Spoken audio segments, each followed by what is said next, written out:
Welcome back, everybody. Another edition of the First and Orange podcast. Parker, Gabriel here, Ryan McFadden over there, your neighborhood Denver Post Broncos beat reporters. Ryan, blowout city on Sunday at Empower Field. Did it catch you by surprise at all the way the Broncos dismantled the Falcons?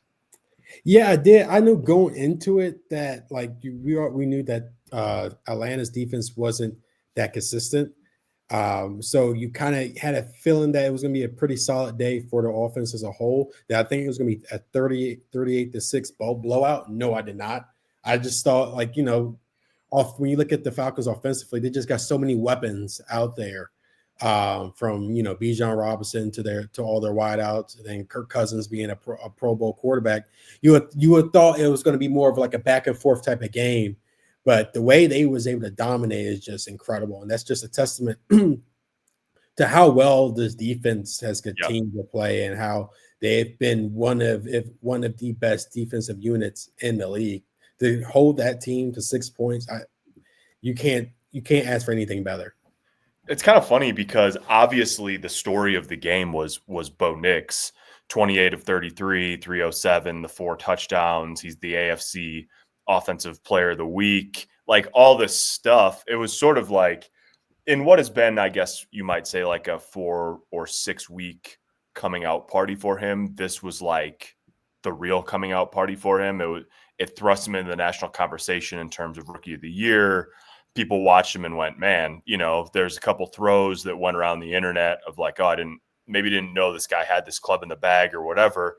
And yet, like you wrote this after the game smartly, Ryan, about the run defense. And I just think like, as you get a little bit further removed from it, it's not to take anything away from what Bo Nix and the offense did. Obviously, it was impressive. But I think the thing that you keep coming back to with this team is how they play on defense and how consistent that defense has been and how they've done it to pretty much everybody except Baltimore. There has not been a team that's had like a fun day offensively against this team except for the Ravens. And so and especially like you talked about Bijan, especially the work they did done against the run, not only on Sunday, but overall on the year. They're up to number 4 in the NFL in yards per carry allowed. If you go by EPA per rush, I think they're 6th. Like they have just turned this from one of the worst run defenses in the NFL a year ago to one of the best in the NFL this year. Yeah, and it's crazy. And like it was Bijan only had 12 carries for 35 yards.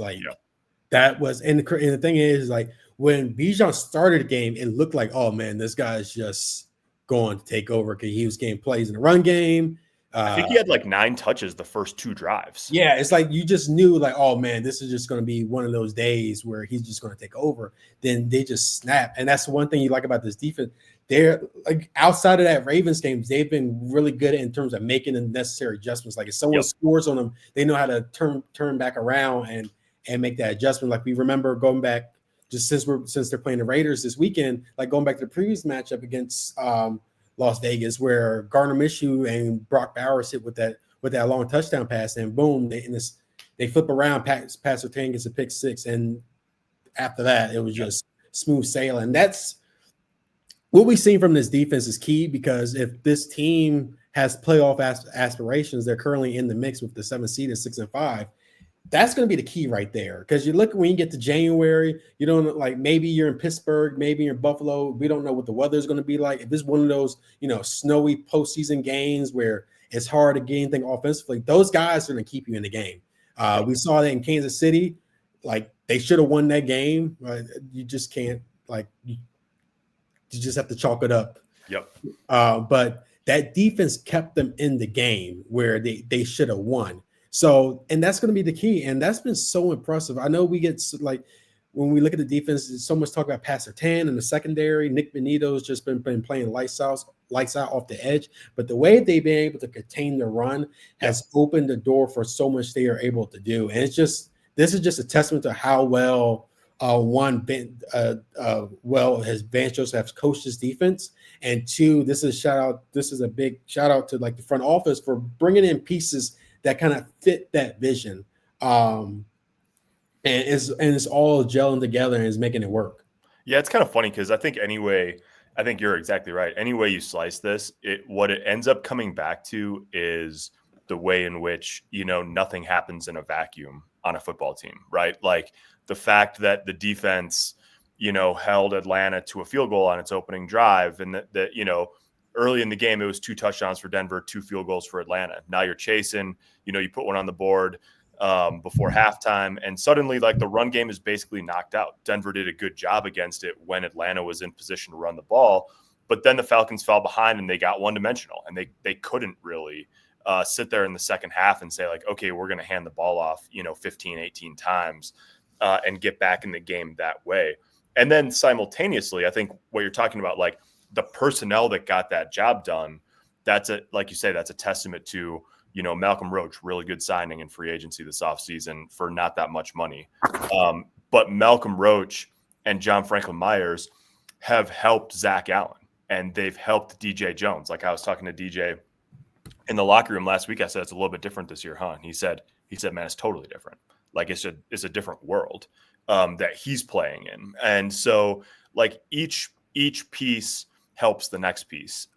And when you play well defensively, it helps instill confidence in your offense and all of that. And so like, it's not all rosy. Like it's been, they're 6-5. They've got a lot of work to do still. But I think you come back to, the anchor of this team really is the defense. And they put together one of the best performances of the season, 226 total yards. I think that might be a season low, actually. Oh, no, 223 against Tampa. But they just played lights out against the Falcons. And now, you've got a stretch where you're probably 2 games to go before the bye week. It's crazy, Ryan, how late the bye week is this year. But 2 games to go before the bye week, and then Indianapolis on the other side of the bye. You may be favored in all 3 of those games. And then on top of that, Indy, is one of the few teams that's in the mix for that 7 seed. So it's all important from here, obviously, with 6 games to go. But the Broncos, even though Kansas City didn't go their way, even though they lost the back-to-back games on the road, they've got themselves in a position where everything they want is right in front of them. Yeah, and that's crazy to say that because back like in the summertime, we didn't think this was possible. Yeah, it was a team that a lot of us projected to win between 4 to 6 games this year, but I think we just didn't know how good the defense was going to be. Yeah. Like we didn't know that Riley Moss can be a solid number 2 guy. We didn't know. We knew Nick Benito had like that potential to continue to grow into a quality edge rusher, but we didn't expect that to just like skyrocket the way he take off the way he did. And same with Zach Allen. We saw some glimpse of it last year, but this year it's just those 2 guys have been playing at Pro Bowl level. And then you look at Pat Surtain, and it's like with someone like Pat, it's like, can he get better? And this year he's shown that he can. Like he had that one-arm tackle in the game against the Falcons. You're like, gee, like come on, like what else like can you not do out there? So it's just crazy that we're in this situation where you're going into this stretch of the season where these next three straight games, they can win all 3 if they play the cards right and everything falls in place for them. And I mean, you're looking at a team that's really that's probably going to make the playoffs, and that's crazy to think about. Just given so much the changes in the offseason, then you go through the first 4 weeks of the season when Bo Nix was struggling, and then like people were like, we didn't know, or is this a reflection of what we're going to see for the rest of the year, or he's going to improve? It's just incredible how this team has been able to turn it around, and I would say give this fan base some hope. Yeah, no doubt. And it's kind of funny because when they were, maybe like when they were 3-3, when they were, 4-3, 5-3, I think the first few weeks of the season, especially like after they went on the road and beat Tampa and the Jets, which, maybe the Jets win looks a little different in retrospect. That was apparently the day after that was when Woody Johnson, according to The Athletic, floated the idea of benching Aaron Rodgers, which is, we don't have enough time to unpack all of that franchise's problems. But that when they went on the road and won those 2 games, one of the things I thought was, I think the thing that perhaps I underestimated about this group, sort of as you alluded to, Ryan, was how good the defense is and how consistent they've been. And that has carried through the season, obviously, except for one really bad afternoon in Baltimore.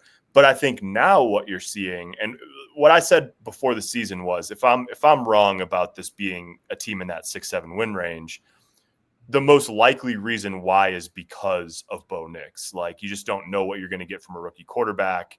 And now you're starting, like, it's starting to become the reason why, or one of the reasons why this team's capable of far exceeding expectations. English difficult. And he's played really well the last few weeks. And, you can nitpick, and Sean said this week, like, yeah, he played really well, and there's some things I still want to scream at him about and all that. And, like, that's life with any quarterback for the most part, especially a rookie. But you sort of sense over the last couple of weeks, and certainly after he dissected Atlanta the way he did, I think you sense 2 things. One, his growing confidence, and then 2, if there was anybody in the locker room who wasn't sure about Bo Nix, they are now. Like, I think you really sense that the guys, they like him a lot, they respect him a lot, and they're starting to believe in him that he is a guy who can not just a guy that you can win games with, but a guy that perhaps, down the stretch they can win games because of. Yeah, and it's just like going back to this game against Atlanta, like you said, 307 passing yards and 4 touchdowns. And he had that, and he probably had one of the best, if not the best throw of the season when he threw that pass over the middle to Devon Bailey and it split between 2 defenders. And you're in the press box and you just everyone gasped because you're like, it was a gutsy throw, and he stepped in, everything looked clean, and he made an incredible pass. And it was just incredible. It was just incredible to see. And that's right there, just a testament of his growing confidence, of the offense. And the thing is, what also stands out is, like, we talk about the Broncos' lack of, like, a true number 1 playmaker. And, that you can still, the argument can be made that they still have that issue. However, he's figuring out ways, and Sean Payton has play cards too, is figuring out ways to make it work. Yep. Make do of what they have. So, like, you're seeing, Marvin Mims in the backfield a little bit more. You're seeing a little bit more Devon Bailey, and he's been a reliable 3rd down target. So it's like you can see everything is starting to be pieced together. And the biggest thing there is Bo Nix is continue to improve. The offensive line continues to be really solid. But yeah, this is crazy because he is in the argument for rookie of the year at this point. You can't deny that. You look at it like, you had to pick 3. If I had to pick 3 guys right now, it's like Jaden Daniels in Washington, Bo Nix, and Brock Bowers, who they're going to be playing on Sunday. So, and it's pretty impressive what he's been able to do since week 5. I think he has like 13 touchdowns, 2 picks during that span. It's incredible. And like you said, they are winning. As we know, like, the defense is helped, but, like, they're also winning games because of him too. Like, they would have beat Kansas City if the field goal wasn't blocked. Everyone would have looked at it like Bo Nix led them down the field to win that game. Yep. And that's what you want to see out of him. When he's in that situation, can he win you games? And you saw that there. And he just keeps building and growing and growing and growing. That's one thing, like, back in the summertime, Sean Payton talked about, was a guy who never made the same mistake twice, and he keeps improving. And we're seeing that in real time. And I think he has a bright future. I really do. It's just, you hope as this time progresses here, like, they continue to build around him, get more pieces, because I think, like, when you look at the skill set and what he's able to do on the field, it's like you watching, like, man, there's something. Maybe Sean Payton wasn't that as crazy as people made him to be back in the spring, because you're starting to see a little bit what I think he alluded to back in the draft process, what he thought about Bo Nix. Yeah, definitely. And I mean, that there's a long way to go. He's got a lot of development still ahead of him, but that's promising too. If you can go out there and be in a position to win games as a rookie, like, the upward mobility from there is a good thing. And then I think you touched on something a little bit, Ryan. I think if we look back on this, if Denver does Like, let's say they go 4-2 from here and they get to 10 wins, they make the playoffs. Like, people will laud Sean Payton for the coaching job that he did, and that will be warranted. But I think one thing, and it's because it's unfolding in front of us, so you're sort of like learning week by week. But one thing that I think he will deserve a lot of credit for, and already does really, is what you talked about they haven't reached a point this year where they said, okay, this is exactly what we are. This is exactly what we're going to try to do. They've kept tinkering, and they've found ways to use a lot of different pieces. And so, whether it's they're still very clearly working through how they want the running back room to work, but they've found at least like a functional, they're not particularly good at tight end, but they found a functional way to use Adam Troutman and Lucas Kroll and Nate Adkins in particular. Devon Vele has sort of ascended into that second receiver role opposite Cortland Sutton. Like you said, they've found creative ways to get the ball in Marvin Mims and Troy Franklin's hands. Like, they don't have a skill set offensively that is going to keep defensive coordinators up at night necessarily, but they have found the way that the puzzle fits together for the most part. And I think they'll keep tinkering with that. Maybe they'll get Josh Reynolds back here over the next couple of weeks, whatever it may be. Maybe you see Audric Estime sort of continue his way up the depth chart. But the fact that they have made it work and not just sort of thrown their hands up and said, well, we don't have much margin for error, is pretty impressive. And the way that they've relied on their offensive line has been impressive. And so they just, they're not a perfect offense, obviously, but they have figured out ways to get a lot out of what they have. And that's a testament to guys sort of buying into roles and all of that. But it's also, I think, a testament to Sean Payton to be willing to. I thought Bo made an interesting comment that didn't get a ton of run on Wednesday when he said that he thought that he and Sean had done a good job of getting on the same page about what he likes and what Sean likes. And it wasn't that it seemed like there was a really wide gulf in that department early in the season, but there were times where you could definitely tell that they were still feeling that out with each other. And as they've gone along, like, they're using a little bit more motion. They're a little bit more sort of like dynamic pre-snap, all of this stuff. It may not like jump off the screen if you're just sitting down and watching them 1 week, but when you see them every day, when you watch them close over the course of a season, it is real change. And that, I think, is a credit to Sean Payton and the offensive staff. And then it's also a credit to Bo, sort of like, getting to a point where they have something that's pretty functional and at times even, relatively dangerous as they get into the crunch part of the season here.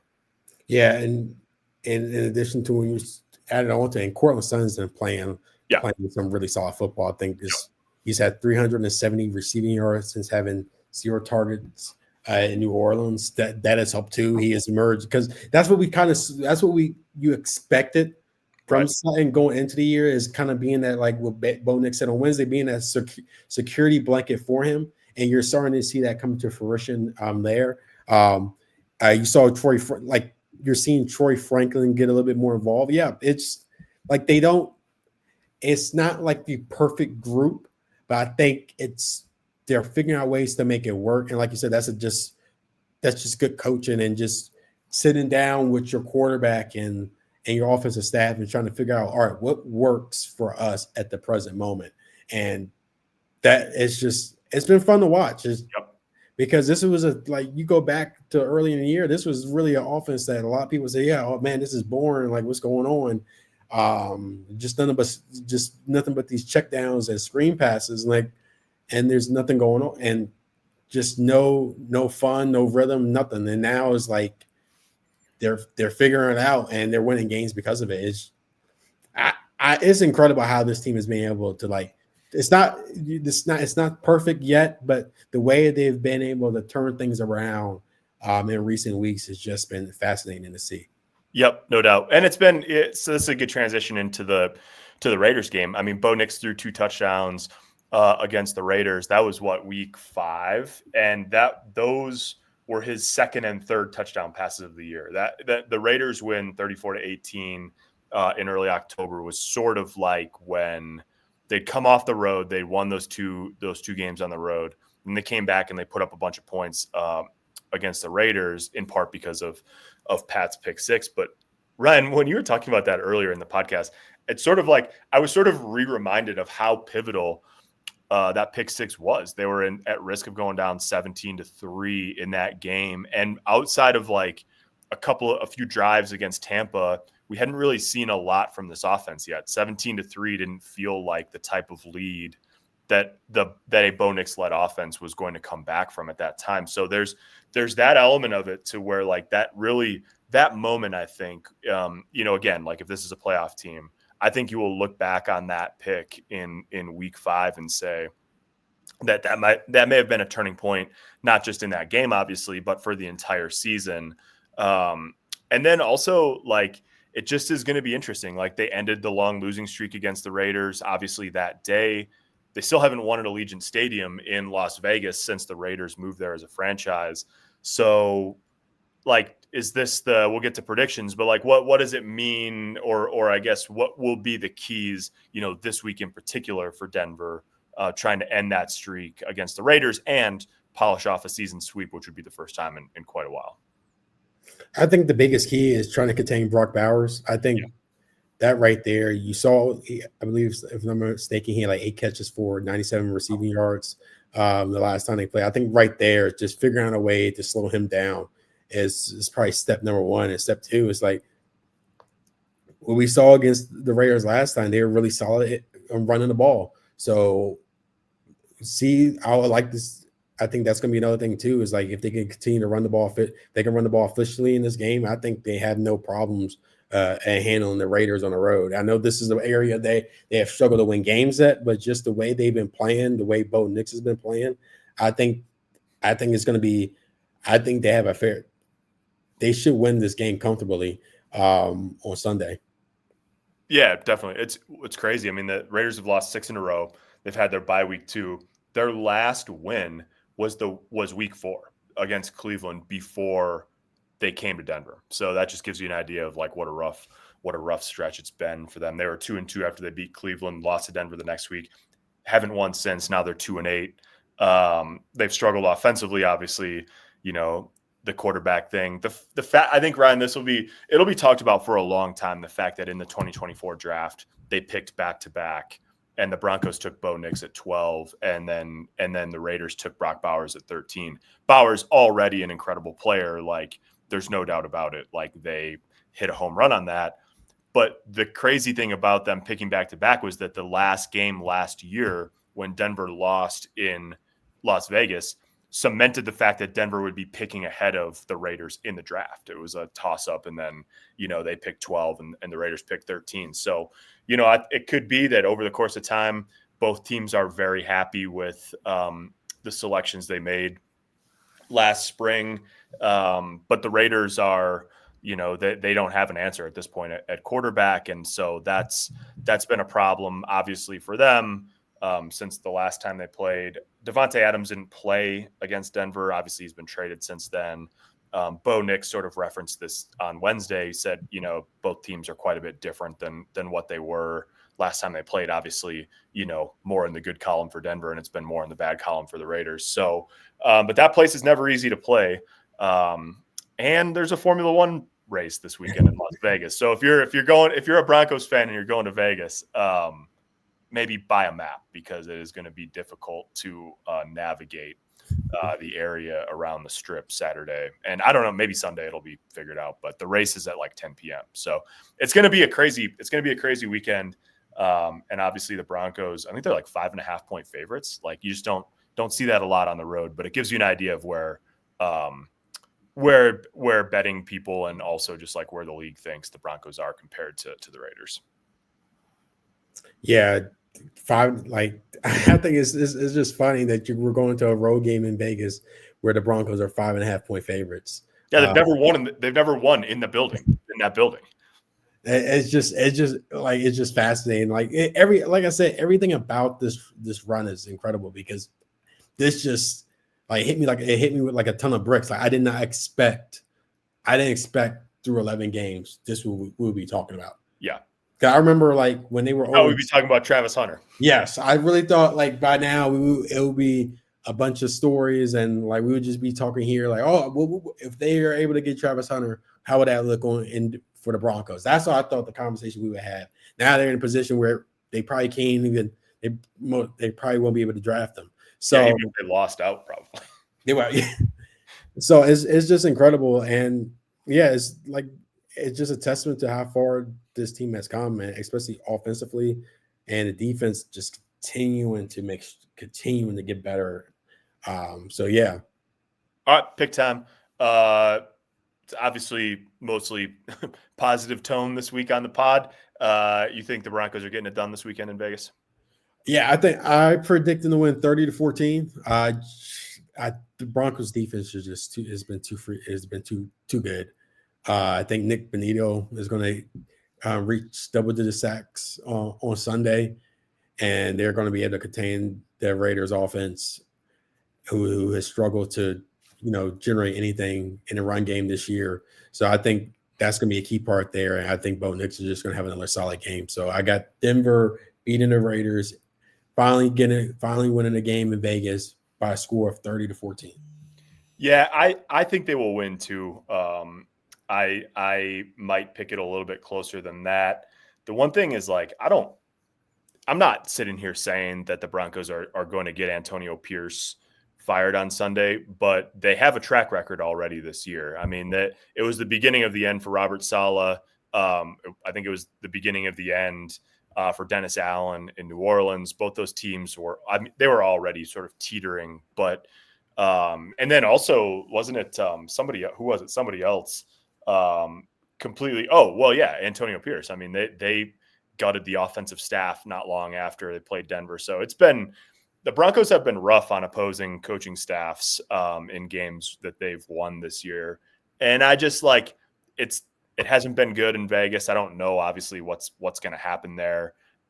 Last year when Vegas won in week 18 against Denver, you remember, Ryan, like the vibe in the building, like that was what solidified really Antonio Pierce as the pick from the interim coach to get that job. And so maybe he'll be fine. Maybe he'll get it turned around. I don't really know what's going on there, but it just has the feel of one of those games where it's like two teams going in opposite directions, division game. Sometimes those end up being the throw the record out the window. Sometimes those end up being stomp-ins. And I don't know if it'll go fully that way, but I think that could be in the cards. And I do think Denver's got a lot to play for. They were so locked in last week after the Chiefs game. I'd be surprised if they lost their grip on that. So I'm going to say 24-16, just maybe a little lower scoring, but the Denver's defense is good, and I think defense travels. I think they'll show up. So there you go. Both of us picking the Broncos to win on the road in a building they've never won in. What could possibly go wrong? Yeah. I look at it like this: either you're going to get a Raiders team that's just going to try to play spoiler, yep, or this Broncos team is just going to continue to It was just like going back to camp, it was just a different look in their eyes in that locker room after that loss. It's like They were just, like you mentioned, they were so locked in, and even against Atlanta, this team is just so locked in right now, where certain things doesn't even faze them no more. So I just don't see the Raiders, knocking them down, knocking that momentum down. Not at this point. There's just so much going on in Las Vegas now with, offensive coaching staff turnaround. There's still no solidified answer quarterback. It's just so much going on with that organization. I don't know if they're in a position to, just knock this hungry Broncos team out of rhythm. So yeah, that's why I feel like it's just going to be one of those games where they're just going to go in and punch them in the mouth right away and just walk away for a big win. So that's why I got 30-14. There you go. 2 games to go before the bye week at Las Vegas, and then Monday Night Football the following week at home against Cleveland, and then into a bye week. Late bye weeks, bad for bad teams, great for playoff contenders. So if the Broncos take care of business here, none of them will be complaining about the fact that the bye week didn't show up until week 14. That's all for us this week. That's Ryan. I'm Parker. DenverPost.com/Broncos for all the latest. We've got you covered. Thanks for watching. Thanks for listening. Talk to you next week.